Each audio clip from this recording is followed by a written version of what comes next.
Sahabat, Sobat Ngulik dimanapun berada, kita kembali berjumpa dalam program Ngulik Alkitab. Program Ngulik Alkitab ini diselenggarakan sebagai media sarana bagi kita mendalami Alkitab dan melihat relevansinya bagi kehidupan kita sehari-hari.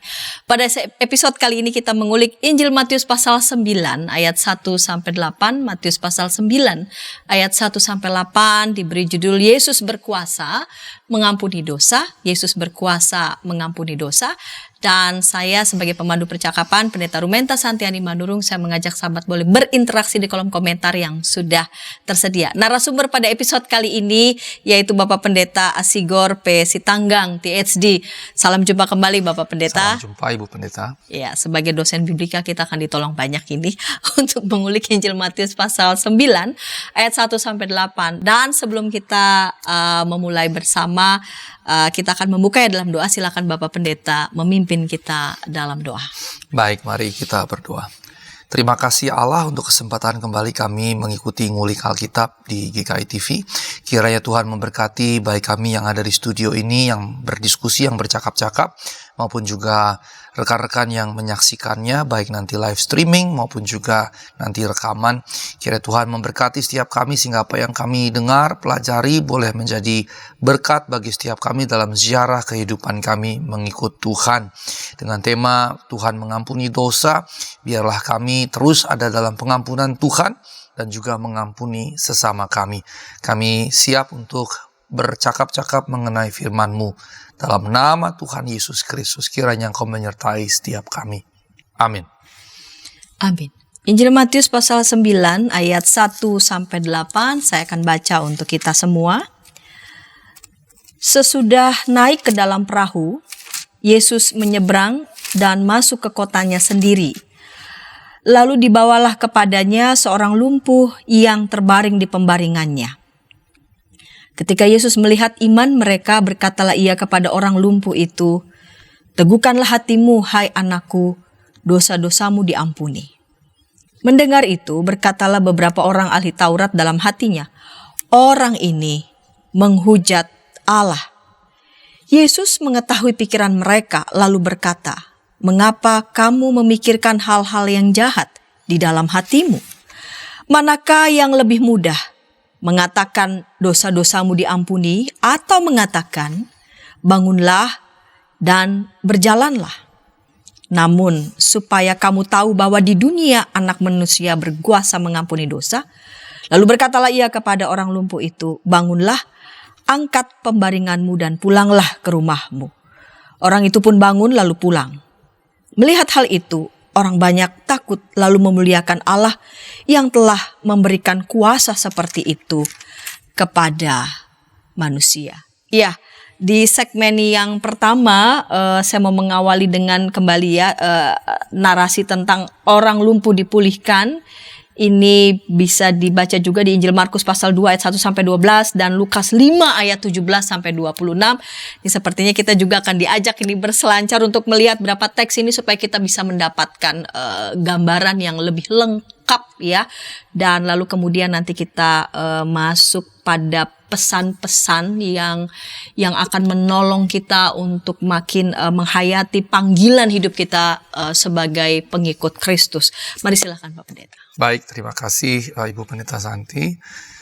Rekan-rekan sekalian, seperti tadi sudah disampaikan, cerita ini ada di Matius 9 ayat 1-8, tapi juga ada di Markus 2 ayat 1-12 dan Lukas 5 ayat 17-26. Yang berarti kita bisa katakan bahwa yang menjadi sumber bagi Matius dan Lukas adalah Markus. Dan saya ulangi sekali lagi bahwa saya tidak jemu-jemu menyampaikannya supaya audiens semakin luas memahami bahwa dalam perkembangan studi biblika kita sudah tiba pada semacam common knowledge, pengetahuan yang umum yang diterima oleh umum setelah penelitian sepanjang kurang lebih 4 bahkan 5 abad, bahwa Dahulu kala memang diyakini Injil Matius adalah Injil yang tertua. Seorang sejarawan gereja pada waktu itu, Eusebius misalnya, menulis Matius itu adalah Injil yang tertua. Kemudian Markus ditulis menurut Matius, dan karenanya banyak orang sampai beberapa abad yang lalu, bahkan sebagiannya residunya masih ada yang menganggap bahwa Markus itu ringkasannya Matius, begitu ya. Tapi dalam era modern kita sudah diberikan banyak bukti hasil penelitian para pakar bahwa bukan Matius Injil yang tertua, tetapi Markus Injil yang tertua. Dan dalam penelitian yang berkembang kemudian di dalam studi biblika kami menyebutnya dengan teori dua sumber, dengan Markan priority, di mana bahwa Markus adalah Injil tertua dan kemudian digunakan sebagai sumber oleh Matius dan juga oleh Lukas, sehingga bentuknya menjadi segitiga. Dan ketiga ini yang kemudian disebut dengan Injil sinoptik, sementara Yohanes tidak termasuk dalamnya, dan Yohanes bersama dengan 3 Injil sinoptik menjadi Injil kanonik. Kita punya 4 Injil kanonik, dari 4 itu ada 3 Injil sinoptik dari kata sun dan oftalmos. Sun itu bersama-sama, oftalmos itu penglihatan atau mata. Dari situ muncul istilah optik misalnya. Nah, yang dimaksud dengan penglihatan bersama dalam hal apa? Dalam hal bahwa ketiganya dituliskan dengan kronologi waktu yang berurutan. Yang berarti Matius mengikuti urutan-urutan kisah di Markus. Lukas juga mengikuti urutan-urutan kisah yang ada di Markus. Bahkan kesamaan sampai penelitian pada kesamaan verbatim atau kata demi katanya juga sangat kuat. Dan bagaimana Matius dipakai oleh Matius dan Lukas juga menjadi sangat kuat. Karenanya berdasarkan pemahaman ini, di mana versi Markus adalah yang tertua dan jadi rujukan Matius dan Lukas, maka selalu saya katakan di mana-mana ketika kita menemukan cerita yang sama, ketiga-tiganya harus dibahas. Kalaupun kita mengambilnya dari versi Markus ataupun Matius ataupun Lukas, kita mesti mencari apa yang khusus dari sini atau dari sini. Tapi dengan pemahaman bahwa ketiganya tripartit dan sumbernya adalah Markus. Seandainya ada di Matius, tidak ada di Markus, ada di Lukas, ini diasumsikan ada sumber kedua yang disebut Quelle, yang dari bahasa Jerman berarti sumber-sumber sebetulnya. Itu secara hipotetis, barangnya kita nggak punya. Jadi sumber pertama bagi Matius dan Lukas adalah Markus, kalau tiga-tiganya sama. Kalau ada tiga-tiganya menceritakan satu cerita yang sama, sumbernya Markus. Tapi kalau hanya Matius dan Lukas, maka ada sumber yang lain disebut dengan Quelle. Kemudian Matius punya cerita yang tidak ada di Markus dan tidak ada di Lukas, hanya sendiri, misalnya cerita tentang orang-orang Majus, maka kemudian ini diasumsikan, hipotetiskan berasal dari sumber ketiga yang disebut Sondergut, dan untuk Matius disebut Sondergut M. Matius. Di Lukas juga ada cerita yang ada hanya di Lukas, tidak ada di Matius, tidak ada di Markus. Karenanya dihipotetiskan juga dari sumber ketiga Sondergut tadi, tapi Sondergut L. Nah, karenanya ketika ada satu cerita muncul di dalam ketiganya, kita mesti melihatnya secara keseluruhan supaya kita punya gambaran yang lebih lengkap. Nah, kita masuk ke dalam kisah awal. Kalau kita lihat baik versi Matius, kemudian Markus dan Lukas, ini bicara sebetulnya tentang seorang yang lumpuh yang disembuhkan oleh Tuhan Yesus. Karenanya LAI memberikan judul orang lumpuh yang disembuhkan. Ya. Betul ya? Kalau di TB2 bagaimana? Orang sama? lumpuh dipulihkan. Orang lumpuh dipulihkan. Ya, orang yang lumpuh kalau pulih kan sembuh saja. Sebetulnya sama saja gitu ya. Hanya membuat pembaca bisa jadi bingung, nih pulih maksudnya apa? Padahal maksudnya ya sembuh. Tetapi sebetulnya nanti kita akan lihat bahwa itu ternyata bukan fokus cerita. Walaupun dia bicara tentang adanya orang lumpuh ini disembuhkan oleh Tuhan Yesus, maka kita akan melihat ternyata ini bukan fokus cerita. Nanti saya akan jelaskan.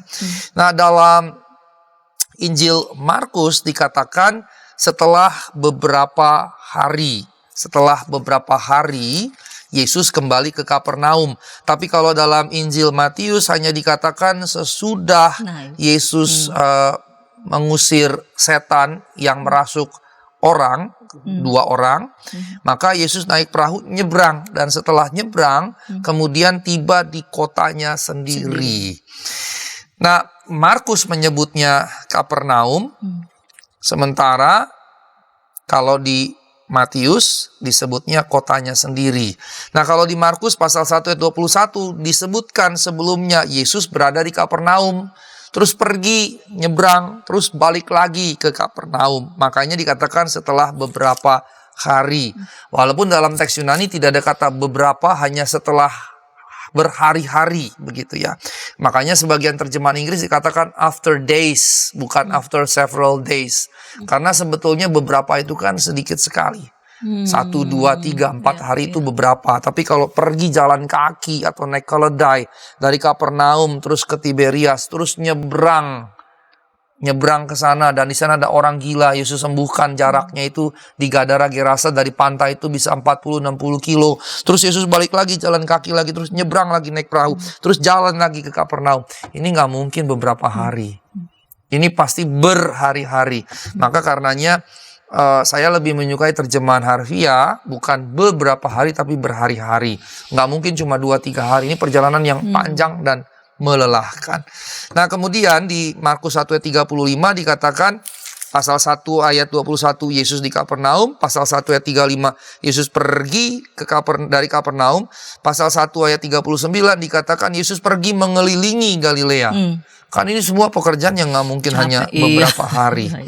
Nah, dengan demikian perkataan setelah beberapa hari menjadi mustahil, karena mustahil bagi Tuhan Yesus mengelilingi Galilea setelah semua pekerjaan ini hanya dengan beberapa hari. Naik mobil aja nggak mungkin hanya beberapa hari, karena masih nyebrang lagi danau begitu ya. Nah, umumnya terjemahan Inggris bahkan juga Jerman memang ada yang menggunakan beberapa hari. Tapi ada beberapa terjemahan Inggris yang hanya berkata after days gitu ya. Dan teks Yunaninya cuma dia hemeron, yang berarti memang setelah berhari-hari. Dan ini yang menjadi lebih tepat ketika kita bicara alurnya. Nah, di Markus disebutkan Tuhan kembali ke Kapernaum. Sementara Matius hanya berkata di kotanya sendiri. Nah, Kapernaum ini ada di Galilea, kota yang ada di Galilea. Nah, Matius 9 ayat 1 berkata Tuhan kembali ke kotanya sendiri. Sampailah ia ke kotanya sendiri. Ini menjadi menarik, kotanya sendiri. Kalau saya mengajar pengantar PB, saya biasanya memberikan kuis sebelum perkuliahan di hampir setiap pertemuan. Jadi kalau 16 minggu satu semester dipotong UTS, UAS minggu tenang sekitar 14 pertemuan. Di luar kegiatan itu saya selalu bikin kuis di awal, bahkan termasuk hari pertama. Nah, biasanya di hari-hari pertama saya tanya yang basic knowledge gitu. Saya tanya misalnya Yesus lahir di mana? Yesus besar di mana? Yesus disalib atau mati di mana? Terus terakhir, apa yang menjadi kota kesukaan Yesus? Nah, kalau di mana Yesus dilahirkan, ya kalau kita sering merayakan Natal, kita tahulah lahir di Bethlehem. Terus kalau kita cukup sering baca Alkitab, tahulah dia besarnya di Nazaret. Kalau kita sering merayakan Paskah, tahulah kita di Jumat Agung di hari Paskah, Yesus mati di Yerusalem, dihukum di Yerusalem, walaupun kemudian dibawa ke Golgota. Tapi itu masih dianggap areanya Yerusalem. Nah, tetapi ini 3 gampang ketika saya nanya pertanyaan yang keempat, kota apa yang menjadi kesukaan Yesus? Ini yang seringkali jadi stumbling block, batu sandungan. Sejujurnya, kalau mahasiswa sekolah teologi saja tidak tahu, apalagi jemaat begitu kan, apalagi anggota jemaat. Maka ini menjadi menarik. Kenapa saya tanyakan ini? Karena di Markus disebut Kapernaum, di Matius disebut kotanya sendiri. Nah, Lukas nggak menyebut kota apa, tetapi Lukas mengatakan di pasal 5 ayat 12, banyak orang termasuk ahli-ahli Taurat datang kepada Tuhan. Yang berarti Lukas sudah bercerita Yesusnya udah ready di situ. Sementara Matius Markus menceritakan perjalanan Yesus masuk ke kota. Nah, waktu Yesus disebutkan tiba di rumah. Nah, Markus berkata, kai ekuste hoti eis oikon estin. Yang kalau dalam bahasa Indonesia dikatakan, dan Tuhan tiba di rumah. Atau dan Tuhan berada di rumah. Sebagian besar teks Inggris akan berkata, Jesus was in the house atau arrived in the house. Pakai kata in the house. Teks Jerman pun juga pakai im Haus war. Im Haus in house, ya house wa was gitu. He was in the house dengan arti yang kurang lebih sama. Tetapi sebetulnya terjemahan ini tidak tepat sekali atau kurang tepat. Mengapa? Karena dalam teks asli tidak ada kata the, tetapi hanya di rumah. Jadi, tidak ada kata the dan kata di rumah, the house, seharusnya spesifik. Whose house, kira-kira begitu ya. Misalnya katakan Jesus arrived in the house, maka itu akan memicu pertanyaan, whose house, rumah siapa? Harusnya spesifik dong, Peter's house atau yang lain-lain. Nah, sebuah versi Inggris di Contemporary English Version dikatakan Jesus was at home. Dan sebetulnya dari segi tafsir ini lebih tepat. Karena akan sangat berbeda antara in the house, which is whose house, dengan at home. Dan sebetulnya dari segi tafsir kalau melihat istilah Yunani yang digunakan, lebih tepat at home. Artinya yang mau dimaksudkan oleh teks Yunani ini adalah bahwa Yesus tiba ke rumahnya quote unquote. Bukan rumah miliknya, tapi rumah di mana dia menjadi bagian darinya. Rumah di mana dia feel at home. Karenanya dia harus diterjemahkan bukan in the house, tetapi at home.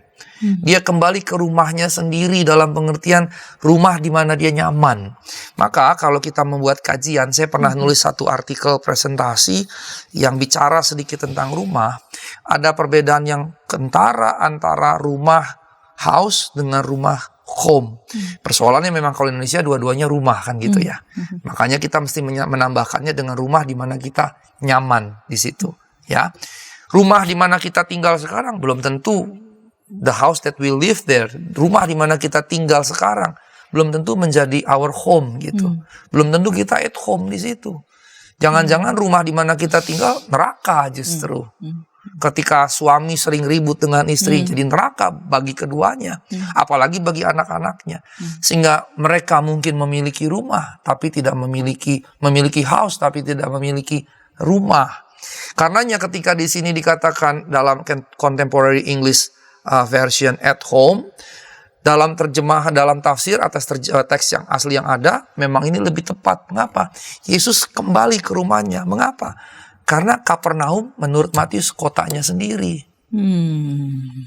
Yang menarik adalah waktu dia ke Nazaret, dia nggak disebut itu Nazaret sebagai kotanya sendiri. Tidak disebut. Waktu dia memberitakan Injil pada momen akhirnya ke Yerusalem, padahal di situ bait Allah, dan bait Allah disebut oleh Yesus sendiri rumah Bapakku. Bait Allahnya jadi rumah Bapakku, kata Yesus. Tapi kotanya, walaupun bagi orang Israel Zion City, kota suci, kota Sion. Tapi bagi Yesus bukan kotanya, bukan kotanya sendiri. Padahal dia adalah Allah yang jadi manusia. Dan kehadiran Allah direpresentasikan secara khusus dalam Yudaisme di bait Allah. Bait Allah disebut rumah Bapa. Tapi Yerusalem tidak disebut sebagai kotaku sendiri. Yang disebut sebagai kotaku sendiri adalah Kapernaum. Kapernaumlah kotanya sendiri. Jadi walaupun Yesus lahir di Bethlehem, besar di Nazaret, disalibkan di pinggiran di luar kota Yerusalem, kota kesukaannya, tempat tinggalnya adalah Kapernaum. Nah, ini kalau saya ajukan pertanyaan di kuis dengan mahasiswa saya yang keempat, ini tidak ada satupun yang pernah bisa menjawab dengan tepat. Kalau saya iseng tanya di gereja pun tidak ada yang bisa jawab dengan tepat kecuali pendeta yang studinya Perjanjian Baru. Tidak ada yang bisa menjawabnya dengan tepat. Dan ini jadi menarik loh sebetulnya. Kapernaum menjadi kota kesukaannya. Mengapa? Why? Karena ia mendapatkan penerimaan dari orang-orang, dari warga sekota itu. Dia diterima di situ. Dia di welcome di situ. Nah, kalau kita bawa dalam refleksi spiritual, baik personal, familial, apalagi eklesial, maka kita sebetulnya harus membangun personal living kita, familial living kita, ecclesial living kita menjadi kehidupan di mana kita menerima Yesus. Yesus di welcome, diterima di situ. Tentunya kalau di situ dia sebagai pribadi, sebagai sosok yang kasat mata terlihat, welcome-nya jelas. Lalu bagaimana dalam konteks personal living, familial living, ecclesial living kita menerimanya? Nah, ini yang justru menjadi percakapan kita pada saat ini. Karena konteks tadi yang di awal saya katakan bukan terkait pengampunan dosa, bukan penyembuhan orang sakit atau pemulihan, tapi sebetulnya lebih ke pengampunan dosa. Justru di sini akan nampak bagaimana menerima Tuhan dalam keterbukaan sehingga dia nyaman dan menganggap Kapernaum sebagai kotanya. Baik, ini menarik ya. Apa yang dimaksud dengan ke kotanya sendiri, dan kita diajak untuk menelusur gitu ya, bahwa Kapernaum menjadi semacam kota favorit. Dan Ya, dan ini clue dan ini petunjuk yang menarik. Kenapa? Karena dia diterima gitu ya. Orang banyak welcome padanya, dan persis di kotanya sendiri itu ya, di Kapernaum dia menyatakan ya peristiwa yang luar biasa ya. Ini tentang orang lumpuh yang dipulihkan, orang lumpuh yang disembuhkan. Namun sesungguhnya jauh lebih dalam dari itu, peristiwa besar macam apa ya yang Tuhan Yesus tunjukkan di kotanya sendiri. Kita akan ulik di segmen kedua, namun sebelumnya kita dengarkan pesan-pesan berikut ini.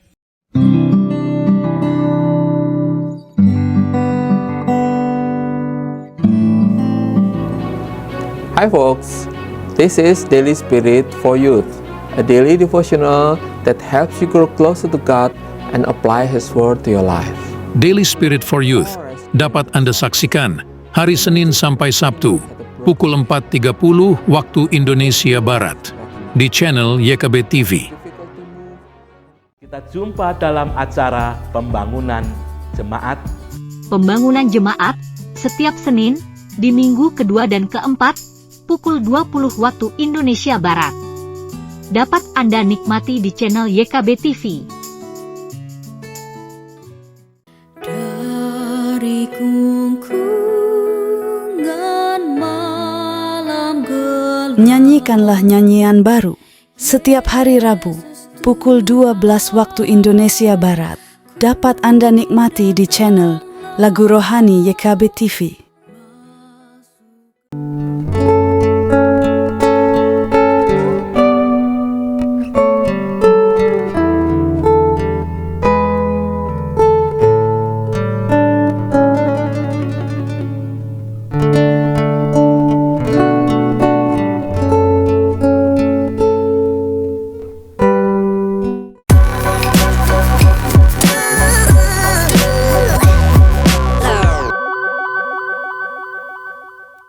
Sahabat, senang masih bersama dengan kami dalam program Ngulik Alkitab. Pada episode kali ini kita mengulik Matius 9 ayat 1-8 dengan judul Yesus berkuasa mengampuni dosa. Yesus berkuasa mengampuni dosa dari Matius 9 ayat 1-8 dengan narasumber Pendeta Asigor P. Sitanggang THD. Saya mengajak sahabat boleh berinteraksi di kolom komentar yang sudah tersedia. Kita masuk di segmen kedua ya Pak Pendeta. Menarik nih, setelah di segmen pertama kita diajak untuk menelusur dan menebak, ayo kotanya sendiri itu dimaksudnya apa kota favorit Yesus, Kapernaum. Dan di kota ini ia menunjukkan peristiwa yang besar berkaitan dengan orang yang lumpuh ini. Siapa orang yang lumpuh ini dan persisnya kondisi seperti apa yang ia alami? Ya, baik, terima kasih Bu Pendeta. Kapernaum jadi kota kesukaan, dan ini sejalan dengan Matius 4 ayat 13. Di situ dikatakan katokesen eis Kapernaum. Yesus menetap ke dalam Kapernaum. Eis itu menunjukkan perpindahan gitu ya. Jadi dari luar kota-kota yang lain, kemudian Yesus masuk ke Kapernaum dan menetap di situ. Di pasal 4 ayat 13 menunjukkan Yesus menetap. Kemudian di Markus pasal 2 disebutkan Kapernaum. Di Matius pasal 9 ayat yang pertama dikatakan kotanya sendiri. Jadi jelas bahwa ini jadi kotanya, jadi kesukaannya karena dia feel at home di situ. Nah, keberadaannya di Kapernaum ini tidak bisa dirahasiakan. Karena dia menetap di situ dan dia mengadakan banyak mukjizat, dia diterima oleh banyak orang di situ, dan ini juga menunjukkan penerimaan yang masif.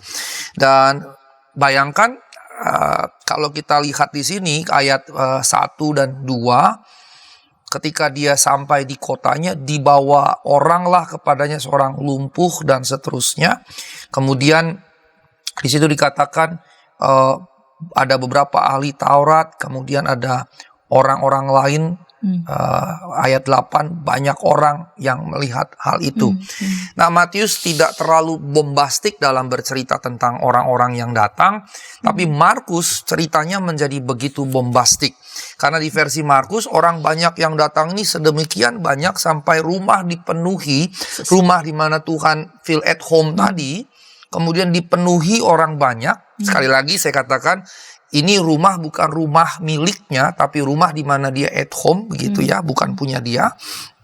Kemudian orang banyak datang. Kalau misalnya saya bertamu ke Ibu Santi dan kemudian ternyata banyak saudara saya di komplek Ibu, tuh orang datang berbondong-bondong ke rumah Ibu, pasti Ibu kesal ya. Dan ini sebetulnya sisi lain dari hospitality. Yang punya rumah digambarkan sebagai, saya suka menyebutnya sebagai hidden actors, dan hidden actors ini justru playing a significant role. Aktor yang terselubung ini memainkan peranan penting ketika dia menyediakan rumahnya untuk orang-orang boleh datang berjumpa dengan Tuhan. Ini bagian dari mengapa kemudian Tuhan feel at home, karena diterima sedemikian rupa. Ini mirip dengan kisah di Yohanes tentang orang Samar yang baik hati. Ketika ada orang yang dianiaya sedemikian rupa, ada penginapan dan dibawa kepada penginapan, dikasih duit, disuruh jagain, besok balik nanti akan diberikan lagi kalau kurang. Pemilik penginapan juga jadi hidden actor yang memainkan peranan yang sangat penting, tapi tidak dikisahkan lebih dari itu. Nah, pemilik rumah di sini juga tidak dikisahkan, tapi jelas ada ownernya dan kebersediaannya menyediakan rumahnya bukan hanya bagi Yesus, tapi bagi tamu-tamu Yesus, bagi para murid, juga bagi orang banyak. Ochlos begitu, menunjukkan hospitalitas yang luar biasa. Dan narasi Markus menunjukkan, menurut saya bombastik, karena rumahnya dipenuhi sampai tidak ada lagi tempat, sampai orang bahkan berdiri di samping pintu. Dan karena berdiri di samping pintu, ayat 2b dikatakan di Markus 2, tidak ada lagi tempat, bahkan di muka pintu pun tidak.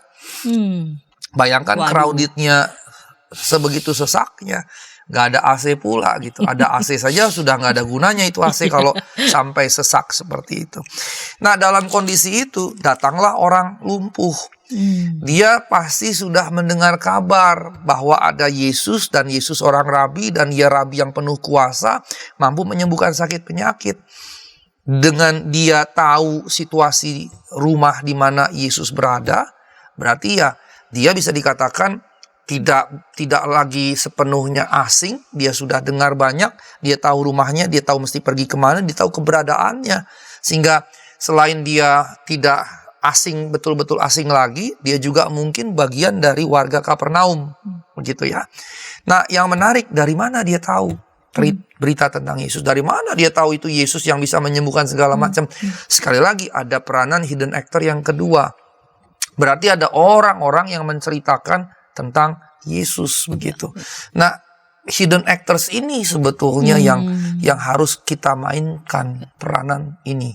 Sebagai orang-orang percaya, kita harus menjadi hidden actors ini yang mungkin tidak di-acknowledge oleh orang-orang, tidak diberikan pengakuan, penghargaan apalagi, tapi justru kita memainkan peranan penting, jadi bridging the gap antara Allah dan umat yang membutuhkan Allah.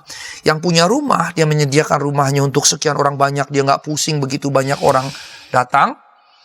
Nanti ada kisah lagi, dia nggak bisa masuk lewat pintu, dia bobok dari atas, dia bersedia rumahnya dibobok sedemikian rupa. Dan ada hidden actor yang kedua yang memberitakan. Maka sebetulnya yang penting kita lakukan adalah bagaimana kehidupan kita bisa menjadi memainkan peranan sebagai hidden actors itu dalam relasi Allah dengan orang-orang lain. Kita jadi hidden actors yang menjembatani ini. Ya, tentunya kalau kita perhatikan, si punya rumah nggak membuat hal yang luar biasa hebat kok. Itu bukan adikodrati, bukan supernatural, bukan hal yang luar biasa. Cuma ngasih rumahnya dipakai, tapi rumahnya tetap miliknya kan. Walaupun ya ada yang dihancurkan gitu. Yang satunya lagi juga hidden actors yang kedua kan cuma ngomong, ada Tuhan yang hadir, ada Yesus sang Rabi yang menyembuhkan. Cuma cerita saja, nggak ada yang apapun yang dia keluarkan menjadi kerugian material kan begitu ya. Tapi dia jadi jembatan untuk itu. Nah kemudian orang yang sudah mendengar tentang Yesus ini memiliki pengharapan. Ketika pintunya tertutup, dia tidak menjadi putus asa. Dia tidak menjadi putus asa ketika pintu tidak bisa diterobos. Maka ketika bagaimanapun tidak bisa masuk ke dalam rumah dalam keadaan seperti itu, dia melibatkan 4 orang. 4 orang untuk menggotong. Nah 4 orang ini kalau kita lihat di Injil Matius, maka tidak ada narasi 4 orang itu. Tidak ada. Tidak ada narasi 4 orang. Yang ada hanya di Markus. Nah kalau kita perhatikan kemudiannya, ia melibatkan 4 orang untuk menggotong. Kalau di Lukas itu, Lukas 5 ayat 17. Ya, saya buka dulu, Lukas 5 ayat 17. Ya, kalau di Lukas disebutkan beberapa orang. Di Markus disebutkan 4, di Matius narasi itu tidak diceritakan. Kalau kita pakai teori tadi, berarti Matius mengambil Markus tetapi mengadopsi cerita dan mesimplify cerita. Sementara Matius mengambil cerita hanya mengubah sebagian istilah terminologi 4 orang diganti dengan beberapa orang. Nah, kemudian kembali kepada kumpulan narasi ini, 4 orang itu sama seperti orang lumpuh tentu sudah mendengar berita tentang Tuhan Yesus. Mengapa? Kalau dia nggak yakin Tuhan Yesus bisa nyembuhkan, buat apa repot-repot ngangkut orang gitu kan? Ngapain ngangkut tandu? Yang lebih menyedihkan, buat apa saya bobok rumah gitu kan? Nah walaupun tidak disebutkan secara tersurat, maka ini seperti menjadi lumrah. Tergambarkan juga di Matius 4 ayat 23 sampai 25. Nah kemudian kita melihat di sini, bahkan kemudian rumah itu dibobok dan diturunkan. Maka ketika rumah itu dibobok, saya ngebayangin begini. Betapa kalau dibilang penuh sesak sampai di depan pintu berdiri orang, itu dibobok kan pasti jatuh ke bawah gitu. Tapi memang rumah saat itu, rumah umum saat itu tidak seperti sekarang. Bagian atasnya itu hanya campuran jerami dengan tanah liat, ya. Kemudian dikasih semacam penahan-penahan mungkin dari kayu atau bambu dan ditaruh di situ, begitu. Sehingga memang memboboknya tidak terlalu sulit gitu. Tapi itu tetap saja ada bongkahan-bongkahan tanah yang mengeras itu kan. Dan bisa dibayangkan kalau kita berimajinasi gaduhnya itu. Dan kalau si pemilik rumahnya kikir, pelit, atau merasa terganggu gitu ya. Rugi material. Rugi sekali, gue kerugian nih, gue mesti benerin lagi nih, aduh gimana sih nih. Dan mungkin setelah itu bisa meninggalkan Yesus. Yesus cuma bikin kerugian begitu. Bikin susah, bahkan bikin kerugian material gitu ya. Nah karenanya dalam konteks modern, kita sebetulnya juga sering diperhadapkan walaupun tidak persis sama pada kerugian-kerugian material. Ketika kita menjadi orang percaya, kita akan juga diperhadapkan pada situasi kerugian-kerugian material. Di sini sebetulnya hidden actor ini menunjukkan kerelaannya mengalami kerugian demi kerugian material dan imaterial. Secara imaterial mungkin kesal bisa gitu. Tapi material dan imaterial, kerugian yang dialami, nampak sekali bahwa hidden actor ini rela. Karenanya sebagai orang percaya yang kita pelajari di sini, kita juga mesti punya kerelaan itu. Bahwa ketika kita menjadi orang percaya demi Kristus, tapi terutama bagi sesama. Karena Tuhan kan gak butuh apa-apa begitu. Yang butuh itu kan di kejadian itu orang lumpuh itu.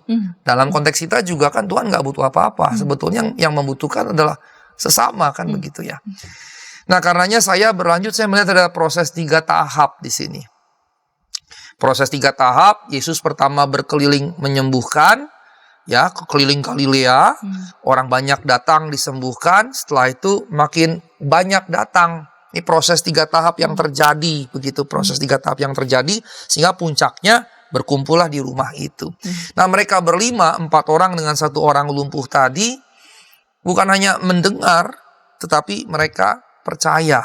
Maka kalau di Matius tidak ada, ya, di Matius tidak ada, tapi di Markus disebutkan. Bahkan sebetulnya di dalam Injil Lukas pun tidak disebutkan. Ya.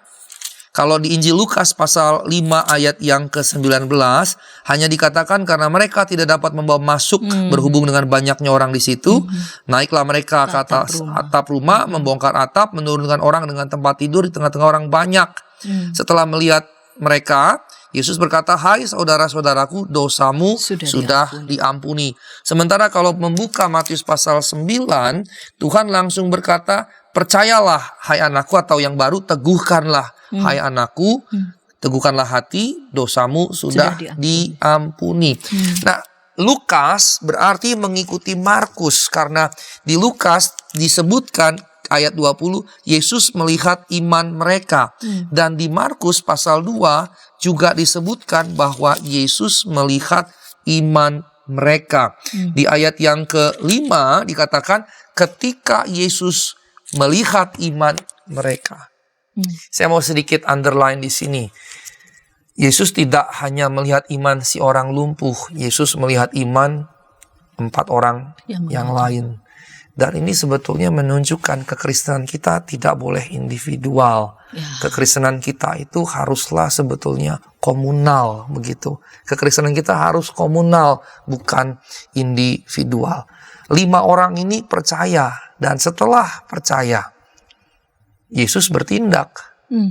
Yesus bertindak atas dasar iman mereka kepada Yesus. Maka percaya di sini bukan hanya pada cerita kehebatan Yesus, tapi percaya pada diri, pada sosok, pada pribadi Yesus. Kalau mereka tidak percaya, mereka tidak akan mau membantu, karenanya akan sia-sia. Kalau mereka tidak percaya, mereka tidak akan bantu. Tetapi karena mereka percaya, makanya mereka membantu. Nah, karenanya rekan-rekan sekalian, 4 orang ini memiliki kehadiran yang signifikan, yang juga sebetulnya mau menunjukkan pergumulan setiap orang percaya tidak seharusnya dibiarkan hanya menjadi pergumulan personal. Tidak boleh dibiarkan hanya jadi pergumulan personal. Ada model yang mau dihadirkan Tuhan di sini sebetulnya, bahwa pergumulan si orang lumpuh menjadi pergumulan kolektif 4 orang yang lain. Dia menggotong orang lumpuh ini bertemu Tuhan. Ketika mereka tidak bisa masuk, sudah sesak, mereka nggak putus asa. Ketika kita bergumul, kita bisa saja mentok pada momen tertentu. Tapi di sini tunjukkan jangan berputus asa. Tapi si orang lumpuh kalau dia sendirian, maka saya teringat pada kisah orang lumpuh di pinggir kolam Siloam. Ketika Tuhan datang ke kolam itu, Tuhan berkata, "Maukah engkau sembuh?" Alih-alih berkata, "Tuhan, aku mau sembuh," dia malah berkata, "Tuhan, 38 tahun aku udah lumpuh nih." Dan malaikat suka datang ngaduk-ngaduk air kolam itu. Dan kalau malaikat datang, siapa yang pertama kena air kolam itu sembuh. Sementara saya nggak ada yang mengangkat saya ke kolam itu, sehingga aku nggak sembuh-sembuh. Dan saya berpikir, kalau seandainya katakanlah seminggu sekali malaikat datang, berarti kan setahun 52 kali.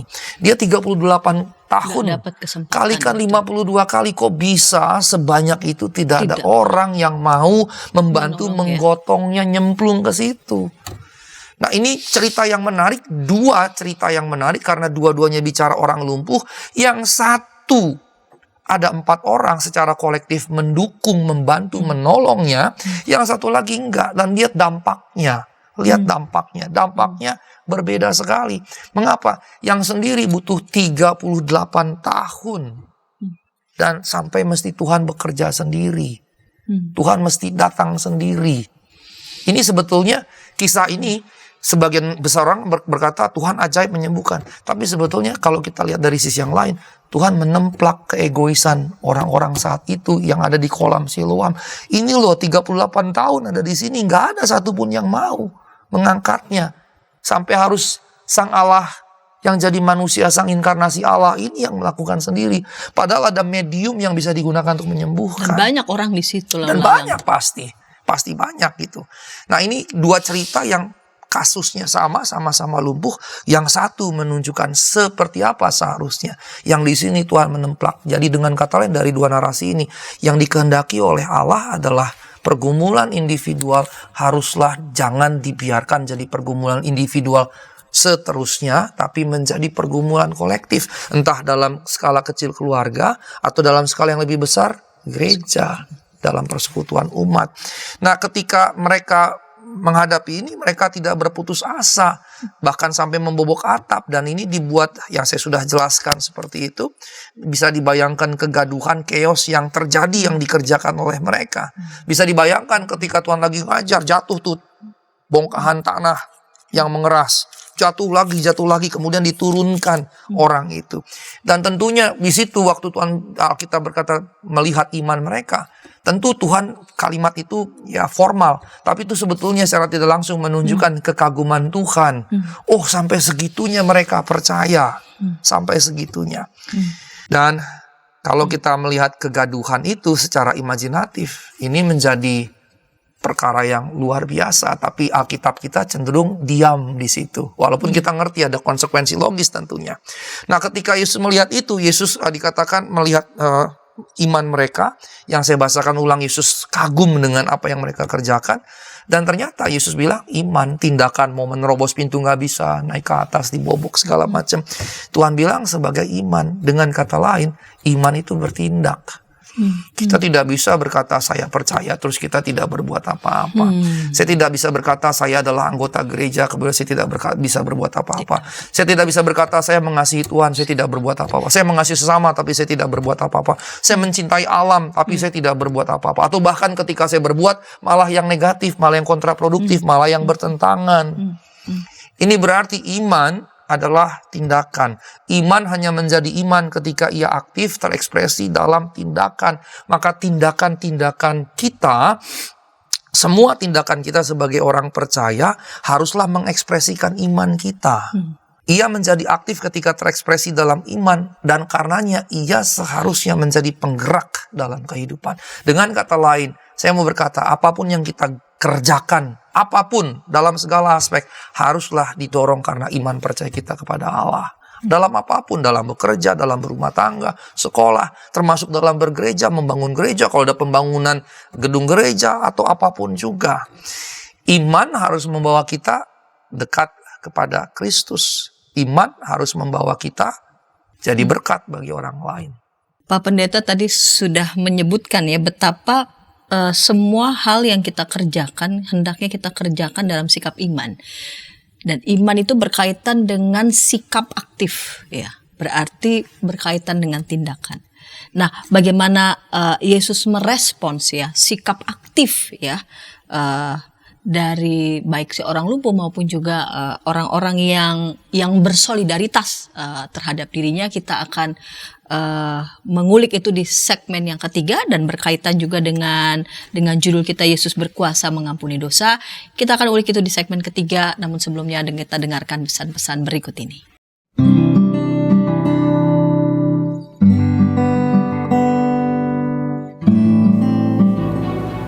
Hi folks, this is Daily Spirit for Youth, a daily devotional that helps you grow closer to God and apply His Word to your life. Daily Spirit for Youth dapat Anda saksikan hari Senin sampai Sabtu pukul 4.30 waktu Indonesia Barat di channel YKB TV. Kita jumpa dalam acara Pembangunan Jemaat. Pembangunan Jemaat setiap Senin di minggu kedua dan keempat pukul 20 waktu Indonesia Barat. Dapat Anda nikmati di channel YKB TV. Dari kungkungan malam gelap. Nyanyikanlah nyanyian baru setiap hari Rabu pukul 12 waktu Indonesia Barat. Dapat Anda nikmati di channel Lagu Rohani YKB TV.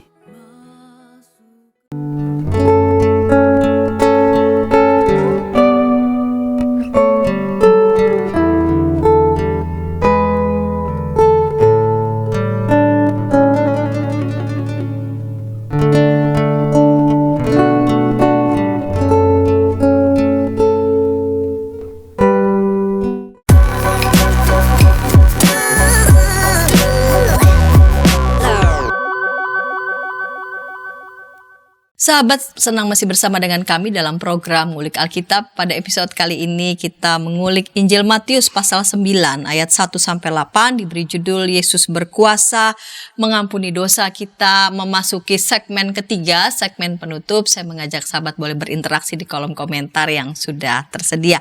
Baik Bapak Pendeta, kita lanjut di segmen ketiga, segmen penutup. Apa respons Yesus pada sikap iman baik orang lumpuh maupun juga sikap iman dari orang-orang, ya 4 orang ini yang menunjukkan solidaritasnya. Baik, terima kasih Ibu Pendeta. Dalam konteks ini, ketika mereka melakukan semua perkara yang Matius tidak menjelaskannya, Lukas dan Markus yang menjelaskannya, dan ini sebetulnya bombastik begitu ya. Tapi yang menarik justru Yesus menjadi takjub dengan apa yang mereka perbuat, dan ketakjuban Yesus atas yang mereka sudah kerjakan bagi Yesus itu adalah iman. Ya, iman. Yang karena tadi saya katakan iman sebetulnya haruslah proaktif. Iman itu bertindak. Nah, kemudian ketika melihat mereka beriman, Yesus merespons iman mereka. Iman dan respons Yesus terhadap iman ini memenuhi Injil Markus. Saya pernah membahas dalam satu seminar tentang iman dalam Injil Markus, dan ternyata memang di banyak buku Biblika, PB, banyak pakar yang mengatakan tema utama Injil Markus justru adalah iman. Tema utama Injil Markus justru adalah iman, karena dipenuhi di dalam segenap ceritanya dipenuhi dengan tema iman. Menjadi tema utama, kalau tidak dikatakan satu-satunya tema, ya salah satu tema utama. Nah, respons tanggapan Yesus tidak dinyatakan langsung dengan menyembuhkan. Yesus nggak langsung bilang sembuh. Kalau di Matius, Yesus langsung bilang sembuh. Yesus langsung melakukannya tanpa ada narasi yang bombastik tadi. Tapi kalau di Lukas narasi itu ada, di Markus narasi itu ada. Nah, kemudian Yesus menanggapinya bukan dengan berkata sembuhlah. Yesus berkata, hai anakku, dosamu sudah diampuni. Yang di Matius, kalau versi TB1 percayalah, TB2 teguhkanlah. Ya. Namun dalam Matius, Markus, Lukas sama narasinya, hai anakku, dosamu diampuni. Nah, saya barusan secara sekilas mengecek lagi dalam teks Yunani. Memang ada 2 versi juga di Injil Matius seperti halnya di Injil Markus. Dalam hal apa? Dalam hal pernyataan dosamu sudah diampuni. Di dalam Injil Markus ada 2 versi. Versi Yunani yang pertama berkata dosamu diampuni dalam bentuk present, passive present. Dosamu diampuni. Ada juga yang berbentuk perfect, dosamu sudah diampuni. Nah, Matius juga begitu. Ada yang bentuk perfect, dosamu sudah diampuni. Ada juga berbentuk present, dosamu diampuni. Saya sedikit banyak menguasai teks ini karena ini bab pertama dari disertasi saya. Dari disertasi yang sudah dicetak jadi buku dari 2016 di Berlin. Dan saya membahas bagian ini dalam disertasi. Jadi saya teliti betul-betul, saya kaji betul-betul, dan ini menjadi menarik. Mengapa menarik? Karena versi Yunani yang bicara bentuk present dengan versi Yunani yang bicara bentuk perfect sebetulnya seimbang. Nah, LAI nampaknya lebih menyukai mengambil yang bentuk perfect. Sebagian terjemahan Jerman mengambil bentuk perfect, sebagian lagi present. Inggris juga begitu. Jadi ada yang mengambil present, ada yang mengambil perfect. Tapi kalau lihat teks asli memang ada 2. Ada teks Yunani yang menggunakan perfect, ada teks Yunani yang menggunakan present. Nah, biasanya di kelas juga saya jadikan ini salah satu teks yang menarik untuk ditafsir. Ada perbedaan sebetulnya Ibu Pendeta kalau kita pakai present dengan perfect. Tapi ada sedikit yang menggunakan bentuk futur. Jadi dosamu akan diampuni. Kalau bentuk futur itu jadi profesi. Karena belum terjadi. Berarti dia hanya nabi. Kalau bentuk perfect berarti sudah terjadi sebelumnya, sehingga Yesus hanya deklarator. Dan itu kalau di Perjanjian Lama sebanding dengan imam. Ketika umat datang memohon ampun, maka imam mewakili Allah berdasarkan Taurat bahwa dosanya sudah diampuni. Nah, kalau dia pakai present, maka dia bukan jadi orator atau berprofesi atau jadi nabi, bernubuat, bukan juga imam jadi deklarator. Kalau present, maka dia menjadi deklarator sendiri. Dia jadi forgivernya, dia jadi pengampunnya. Bukan deklarator berdasarkan Taurat, berdasarkan firman Allah di Perjanjian Lama, tapi deklarator sebagai sang pengampunnya sendiri. Dan kalau dalam disertasi saya ini disebut passivum divinum, divine passive, di mana nggak ada subjek kan? Hai anakku, dosamu sudah diampuni. Real subjeknya kan nggak ada. Kalau kita balik, seseorang mengampuni dosanya, kan begitu. Lalu seseorang ini siapa? Nah, dalam penelitian disertasi saya katakan yang mengampuni karena bentuk subjek, bentuk pasif dan tanpa subjek ini sebetulnya kompleks, Bapa dan sekaligus sang anak, yang menunjukkan sang anak berkuasa mengampuni dosa. Jadi bentuk passivum divinum dipakai kalau subjeknya kompleks, tidak satu, tidak singular, yaitu Bapa dan anak begitu. Nah, di sini kalau kita mengecek teks Yunani, tadi saya katakan dua-duanya ada, tapi yang lebih banyak sebetulnya adalah yang menggunakan present, dan yang paling tua cenderung bentuknya present. Yang paling tua ada juga yang pakai perfect. Nah, dari 3 model yang ada, maka sebetulnya dari segi tafsir lebih tepat menggunakan present. Karena Yesus sedang menyatakan pemberian pengampunan pada orang itu. Mengapa? Karena di ayat-ayat sebelumnya, di ayat-ayat sesudahnya, baik di Markus maupun di Lukas dikatakan anak manusia memiliki kuasa untuk mengampuni dosa. Dan di ayat Matius pasal 9 ayat 6 itu juga dikatakan ketika ahli-ahli Taurat berkata, ia menghujat Allah. Kalau di Markus ditambahkan, bukankah hanya Allah yang dapat mengampuni dosa? Di Matius dia tidak ada. Di Lukas itu ada. Ya, di Lukas kalau kita lihat kembali pasal 5, maka kita akan menemukan di situ ayat 21. Siapakah orang yang menghujat Allah ini? Siapa yang dapat mengampuni dosa selain daripada Allah sendiri? Jadi dalam hal narasi ini Lukas cenderung mirip dengan Markus, Matius cenderung jauh lebih ringkas. Nah, kemudian kalau kita lihat di ayat yang berikutnya, ayat yang ke-6 pasal 9 di Matius, dia berkata, supaya kamu tahu bahwa anak manusia berkuasa mengampuni dosa. Nah, kalau di Markus dia hanya disebutkan 2 kali. Ayat 2, dosamu sudah diampuni.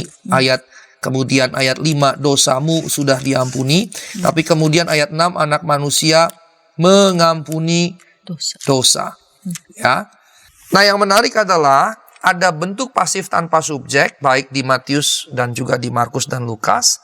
Ada juga bentuk aktif yang dengan subjek.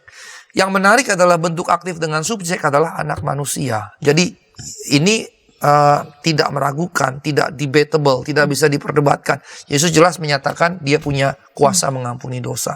Lalu bagaimana dengan bentuk yang pasif tanpa subjek? Berarti kolaborasi antara Allah atau Bapa dengan anak.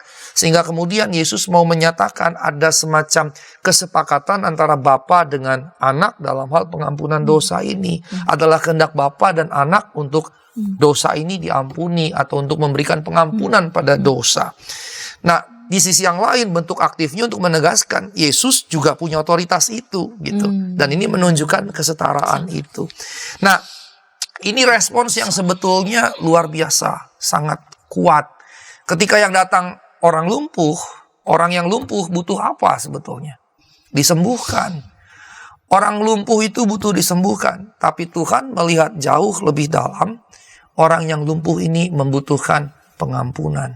Seringkali juga ini jadi realitas hidup kita di dalam segala permasalahan yang kita hadapi dan kebutuhan-kebutuhan di dalam masalah-masalah itu.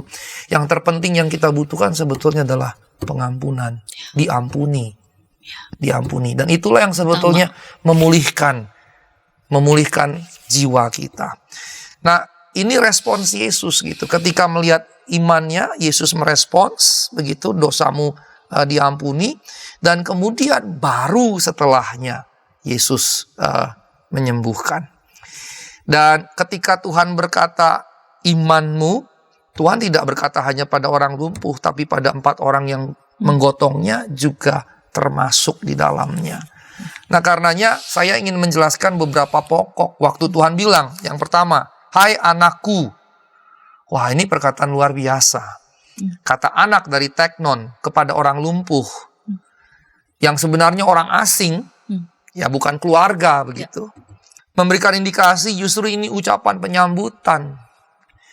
Jadi Tuhan menyebut Kapernaum sebagai rumah karena Tuhan di-welcome, disambut, diterima dengan terbuka. Juga karena Tuhan melakukannya. Sehingga dia respons dua arah. Tuhan membuka diri kepada mereka, Tuhan menyambut mereka, dan mereka menyambut juga Tuhan. Sehingga kemudian ada pertemuan di situ dan Kapernaum jadi kota kesukaan Tuhan. Nah, ketika Tuhan berkata, anakku, hai anakku, maka ucapan penyambutan ini ya bisa kita katakan memenangkan keyakinan orang yang lumpuh tersebut kepada Yesus. Dia sudah mendengar, dia percaya. Justru iman percaya makin dibangun begitu. Walaupun keadaannya serba tidak mungkin, pintu ketutup, mesti bobok segala macam, tapi dia percaya dan justru Tuhan makin menguatkan iman percaya di tengah pergumulannya.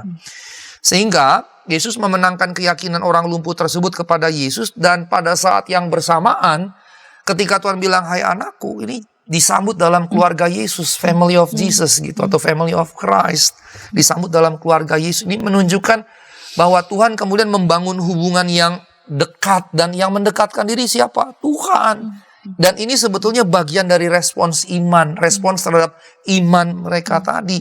Tuhan merengkuh mereka untuk masuk dalam keluarga Tuhan. Setidaknya hubungan ini dibangun oleh Yesus, sang pembuat mukjizat, untuk memiliki hubungan yang dekat dengan dia yang membutuhkan, yang diperagakan oleh Yesus. Dan ketika dia datang kepada Yesus dengan iman, ini yang terpenting sebetulnya. Bukan disembuhkan. Kalau kita tarik lebih jauh, bukan sekedar diselesaikan dari masalah, pergumulan dijawab, sakit disembuhkan, kekurangan ekonomi diberkati berlimpah. Bukan di situ. Yang terpenting justru ketika dia datang dengan iman kepada Yesus, dia menjadi bagian dari keluarga Yesus. Menjadi bagian dari keluarga Yesus, keluarga besar Yesus, itu yang terpenting sebetulnya. Itu yang mengikat kita di dalam gereja, tapi juga mengikat kita dengan semua. Mengapa? Karena kemudian di Efesus dikatakan Yesus bukan cuma kepala gereja, tapi kepala segala sesuatu. Kalau Yesus jadi kepala segala sesuatu dan kepala gereja, dan kita bagian dari gereja, maka kita juga melalui Yesus sebetulnya menjadi bagian dari segala sesuatu itu. Tapi melalui Yesus begitu, melalui Yesus. Sehingga karenanya kalau Yesus merengkuh semuanya, maka kita juga harus merengkuh semuanya. Karenanya kalau kita direngkuh oleh Yesus karena iman kita kepadanya menjadi bagian dari keluarga Yesus, kita sebaliknya nggak boleh mendorong orang keluar. Apapun dasarnya gitu, nggak boleh mendorong orang keluar gitu. Apalagi cuma perbedaan tertentu, politik lah, denominasi, etnis, ras, segala macam, tidak boleh sama sekali.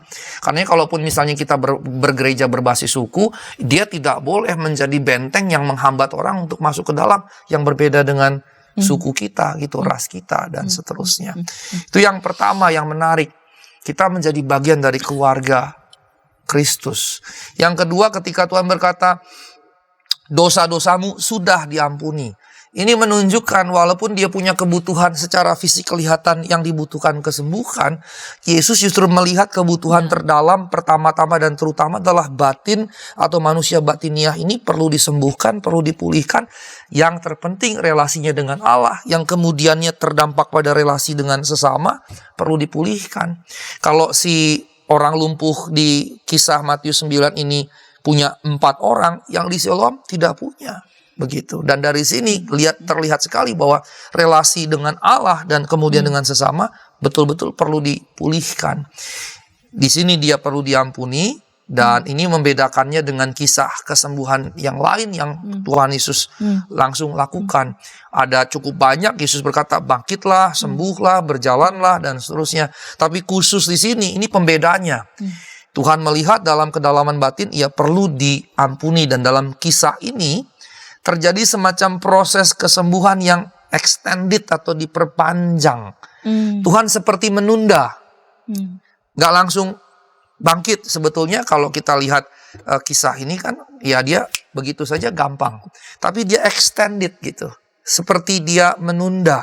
Seperti dia menunda itu untuk kemudian terjadi dialog batiniah antara orang lumpuh dengan Allah. Sehingga ia membuka dirinya. Dan ini mirip dengan cukup banyak kejadian di keempat Injil. nampaknya menjadi karakteristik Yesus. Yesus itu kalau menurut saya ahli dalam menunda. Ahli dalam menunda. Kita di era modern ini senangnya semuanya serba cepat, serba tepat, serba akurat, plek plek plek plek plek gitu. Tapi kalau kita baca Injil, Lazarus yang sakit, Marta udah capek-capek jemput Tuhan. Harusnya Tuhan segera, tapi Tuhan menunda-nunda. Besoknya baru pergi, ketika sampai si Lazarus sudah berapa hari mati gitu.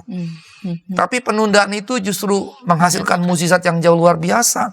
Kalau seandainya Marta memanggil Tuhan untuk segera datang, terus Tuhan langsung datang dalam kondisi si Lazarus masih sakit, maka ketika dia disembuhkan dari sakitnya akan berbeda dampaknya dengan dibandingkan ketika dia sudah mati dan dibangkitkan. Sehingga berita tentang kemesiasannya menjadi lebih efektif ketika dia mati dan dibangkitkan. Serupa dengan Yairus perempuannya. Ketika Tuhan selesai khotbah di tepi pantai yang kesukaan Tuhan tadi itu, datanglah anak buah Yairus, kemudian membawa. Di tengah jalan ada perempuan pendarahan yang nepok pundak Yesus, yang berkata, asalku jamah saja jubahnya, aku pasti sembuh. Dan Tuhan alih-alih cepat-cepat pergi ke Yairus, malah berdialog dengan perempuan ini. Ini lagi-lagi penundaan gitu. Jadi menurut saya sering berkata bahwa Jesus is the master of delay. Yesus justru jadi ahli dalam menunda-nunda gitu. Si perempuan pendarahan Tuhan ajak diskusi supaya apa? Anak Yairus mati. Mati, dan setelah mati baru dibangkitkan begitu. Sehingga efeknya kurang lebih sama dengan Lazarus yang ditunda-tunda, Tuhan tunda-tunda untuk datang supaya efek dari mukjizat yang terjadi jauh lebih besar. Dan kalau saya bawa ke dalam kehidupan kita setiap hari, ketika misalnya apa yang kita inginkan tidak tercapai, marah, protes. Oh, kita bisa marah. Ketika kita nggak naik pangkat, kita bisa marah. Ketika kita nggak dapat promosi, kita nggak naik gaji, nggak macam-macam. Apa yang kita inginkan tidak terjadi, kita marahnya luar biasa. Tapi coba bandingkan dengan semua kisah yang sudah kita ulik ini. Apalagi yang 38 tahun lumpuh. 38 tahun dia menunggu. Kita kan sering hanya melihat kejadian dia sembuhnya. Kejadian dia bangkit. Kejadian dia dapat berkat ini. Kita nggak lihat proses panjangnya. Perempuan pendarahan 12 tahun pendarahan. Orang yang lumpuh 38 tahun dia lumpuh. Lazarus mesti mati dulu. Anak Yairus mesti mati dulu. Dan semuanya lagi. Karenanya kalau misalnya secara reflektif begitu, ada hal-hal yang kita inginkan tidak tercapai, kita harus mesti belajar memahami bahwa memang Tuhan menginginkan penundaan itu terjadi. Ini yang harus kita pahami untuk apa. Nah, itu yang secara personal harus kita geluti masing-masing begitu. Ada yang ingin Tuhan nyatakan lebih dari apa yang mau disampaikan dari sini, itu yang kita harus ambil gitu. Intinya adalah Tuhan adalah ahli dalam menunda. Untuk apa? Kebaikan, kemuliaan Allah. Nah, yang ketiga, yang terakhir, kata diampuni. Bukan sudah diampuni seperti teks Indonesia menggunakan bentuk masa kini yang punya makna berbeda jika waktunya perfect atau futur. Bila futur, dosanya belum diampuni, baru akan diampuni, dan Yesus hanya menyampaikan pesan yang bersifat nubuat. Dalam hal ini Yesus jadi cuma nabi, hanya jadi penyampai profesi begitu ya, nubuatan. Dan apakah Yesus hanya seorang nabi? Banyak orang pada zaman Yesus hidup hanya menganggap Yesus nabi, begitu ya. Jika disampaikan dalam bentuk lampau, Yesus hanya menjadi deklarator, mendeklarasikan apa yang sudah menjadi ketetapan Allah. Jadinya legalistik. Dalam hal ini Yesus jadi seperti imam. Dan seperti imam-imam lainnya di bait Allah, mereka menyampaikan pengampunan dosa dari Allah kepada umat berdasarkan Taurat Musa. Nah, otoritas pengampunan jadinya terletak pada Allah melalui Tauratnya, dan imam hanya menyampaikannya. Apakah Yesus hanya seorang imam? Ya, Yesus dipahami sebagai imam, di Ibrani juga disebut imam besar menurut aturan Melkisedek. Tapi apakah Yesus hanya seorang imam? Nah, kata diampuni dengan bentuk present yang tadi juga sudah saya jelaskan menunjukkan bahwa saat itu juga Yesus menjadi pengampun. Yesus sendiri yang memberikan pengampunannya. Nah, saat Yesus mengucapkannya, ia tidak sedang bernubuat, ia tidak sedang menyampaikan pengampunan sesuai Taurat sebagai entah nabi atau imam. Maka saat Yesus mengucapkannya, saat itu juga orang lumpuh diampuni dosanya. Yesus tidak sedang bernubuat, tidak sedang mendeklarasikan pengampunan. Yesus sedang mengampuni. Dan saat itu juga orang lumpuh itu diampuni. Tapi ucapan yang otentik, otoritatif ini tidak disampaikan Tuhan hanya untuk orang lumpuh ini, tapi juga kepada semua pendengar yang hadir saat itu, termasuk ahli-ahli Taurat yang turut hadir. Karenanya mereka bereaksi, ia menghujat Allah, siapa yang dapat mengampuni dosa selain daripada Allah sendiri? Yesus kemudian bertanya, mana yang lebih mudah? Mengatakan kepada orang ini, dosamu sudah diampuni, atau berkata, bangunlah, angkatlah tilammu dan berjalan. Nah, menurut para pemirsa, rekan-rekan sekalian, mana yang lebih gampang? Berkata dosamu sudah diampuni, atau berkata bangunlah, angkatlah tilammu dan berjalan?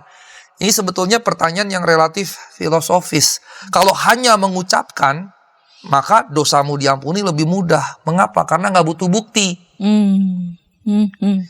Sebaliknya berkata bangun, angkat tilammu, berjalanlah lebih sulit karena membutuhkan bukti. Kalau dia nggak bangun berarti saya salah dong, saya bohong dong, saya nggak tepat dong, saya palsu dong, dan seterusnya. Tetapi untuk sungguh-sungguh melakukan apa yang diucapkan, maka antara mengampuni dan menyembuhkan adalah lebih sulit mengampuni. Mengapa? Karena yang bisa mengampuni hanyalah Allah. Bagi orang Yahudi hanya Allah yang dapat mengampuni dosa. Dan kalau ada seorang manusia mengampuni dosa manusia lainnya, bagi orang Yahudi menyamakan dirinya dengan Allah atau menghujat Allah, blasfemi, yang akibatnya dihukum mati dengan dirajam. Itu sebabnya waktu Yesus ngomong begini, sebetulnya ada risiko dia dihukum. Yang berarti dia proaktif menjemput bola. Untuk apa? Untuk nasibnya yang dia tahu bahwa dia akan mati sengsara. Yang kemudiannya dia dibuatkan di Markus pasal 8 ayat 29 dan seterusnya.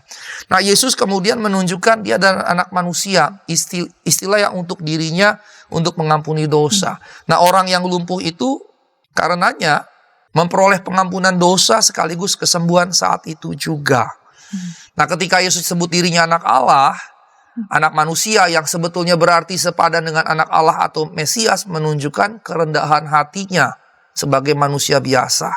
Ya, sebagai manusia biasa. Walaupun maknanya jadi bercabang ketika dia sebut anak manusia, dia merujuk Daniel 7:13. Di mana penglihatan Daniel ada anak manusia dari awan-awan naik ke surga. Sehingga ini bukan sekedar anak manusia biasa. Maka ketika Yesus mengampuni dosa orang lumpuh itu, ia bukan memberikan nubuat pengampunan, mengampuni pada dirinya sendiri dengan otoritas dirinya sendiri. Nah, walaupun perikop ini berbicara tentang orang lumpuh yang disembuhkan, tema utamanya karenanya bukanlah kesembuhan, tema utamanya adalah pengampunan dosa.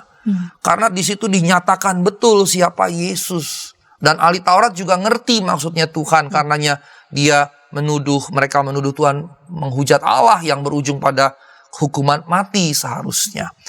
Nah, perikop ini karenanya memiliki tema utama pengampunan dosa. Yesus tidak serta-merta menyembuhkan, melainkan mengampuni dosa, dan kesembuhan jadi hanya sarana. Sarana Tuhan Yesus untuk menyatakan pengampunan kepada orang lumpuh tersebut, sekaligus menunjukkan kuasanya mengampuni dosa sebagai anak Allah. Nah, sebagai penutup, rekan-rekan sekalian, saat ini di mana posisi kita? Apakah kita sebagai orang lumpuh yang beriman atau percaya kepada Yesus Kristus, apakah kita bisa menaruh diri kita dalam posisi itu? Ataukah ahli-ahli Taurat yang walaupun pintar, mengerti banyak hal termasuk kitab suci, tapi kita malah tidak percaya? Seharusnya kita menjadi mengambil sisi dari orang yang lumpuh seharusnya. Oleh karena itu, jika kita memang beriman, maka iman itu harus aktif. Iman itu harus terekspresi dalam perbuatan yang jadi motor penggerak dalam kehidupan bagi kemuliaan Allah terhadap sesama dan segenap alam. Dan iman itu harus membuat kita bertindak, tidak bisa pasif, harus selalu proaktif. Dan iman itu berarti melakukan firman Allah bagi kemuliaannya. Nah, Allah merespons iman kita, ia mengampuni, ia memulihkan, ia menyembuhkan, ia menjadikan kita utuh kembali.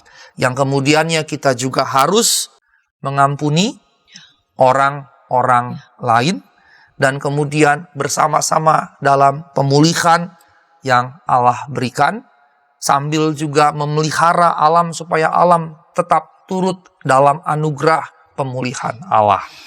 Tuhan Yesus memberkati. iman itu harusnya menjadi motor penggerak ya dalam setiap laku, tindakan, dan karya kita.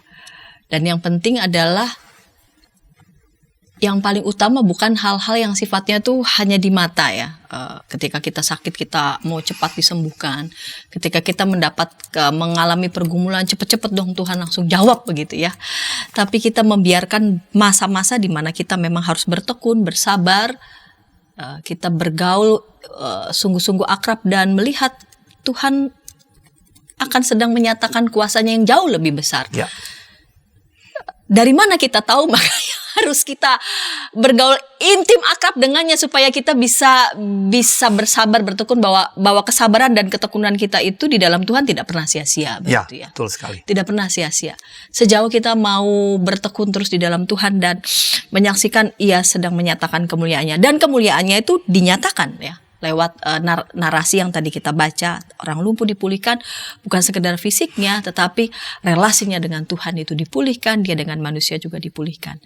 Dan karena itu sahabat, dalam hidup kita rasanya kurang pas begitu ya.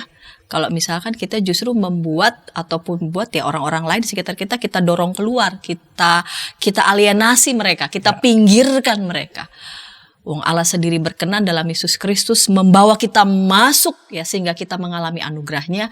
Karena itu kita seharusnya tidak dapat mendorong orang keluar dari anugerahnya. Kita justru diajak untuk merangkul ya sesama kita, bahkan juga segala sesuatu ya yang Tuhan sudah anugerahkan supaya semuanya, segala makhluk bisa mengalami sungguh ya anugerah Tuhan. Dan ketika tayangan ini boleh menjadi berkat bagi sahabat-sahabat, boleh membagikannya kepada sebanyak mungkin orang dan menekan tombol subscribe sehingga boleh mendapatkan tayangan YKB GKI TV terkini. Kita hendak menutup episode ini dalam doa. Mari silahkan Bapak Pendeta boleh menutup dalam doa. Baik, terima kasih. Mari kita berdoa bersama. Terima kasih Tuhan untuk hari ini kami belajar tentang narasi yang begitu memikat. Tuhan menggunakan kisah orang yang lumpuh untuk mengajari kami tentang pengampunan dosa. Mungkin kami dalam posisi orang lumpuh, Tuhan kiranya terus membantu menolong kami untuk tetap setia pada Tuhan, tetap menjadi percaya pada Tuhan. Mungkin kami bukan orang lumpuh. Kalau ada di sekitar kami orang yang lumpuh, biarlah kami menjadi keempat orang yang menolong orang lumpuh tadi. Kami bukan membuang, kami bukan mengacuhkan, tapi kami justru bersatu hati dengan mereka yang sedang mengalami pergumulan dan turut beriman bersama-sama menghadapi pergumulan itu di dalam Kristus Tuhan kami. Terima kasih untuk semua yang Kau sampaikan. Biarlah menjadi bekal dalam kehidupan spiritual kami sehari-hari. Demi nama Yesus Kristus kami berdoa dan mengucap syukur. Amin. Amin.